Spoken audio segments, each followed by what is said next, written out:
जय जगन्नाथ। आज Ganesh auto gas Gopalpur Balikuda Cuttack रे Wagner base 4 2018 model CNG installation है। डिटेल्स देखंतु। गाड़ी नंबर है क्या ओडी 33T9402। एटा भुवनेश्वर आरटीओ नंबर 2 भुवनेश्वर पट्टी आरटीओ। डिटेल देखंतु। ऑटोमोटिव कंपनी रिड्यूसर लगे आमर मैप सेंसर और रेल इंजेक्टर भीतर रहा। एटा आपंकर फिलिंग भल्व सामने रहा। साइड में फिलिंग बल्ब अच्छी रहा। फिलिंग बल्ब रहा। बैटरी कनेक्शन रहा। देखु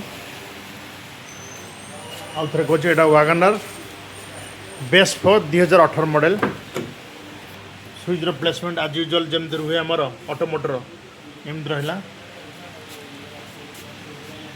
बढ़िया भाव फिटिंग कर देखो। ये आप स्टेपिन प्लेसमेंट रहा। स्टेपिन एमती स्टैंडिंग कंडीशन रही। आमर टैंक लगे। टैंक प्लेसमेंट देखो। Tank Ganesh auto gas Gopalpur Balikuda Cuttack.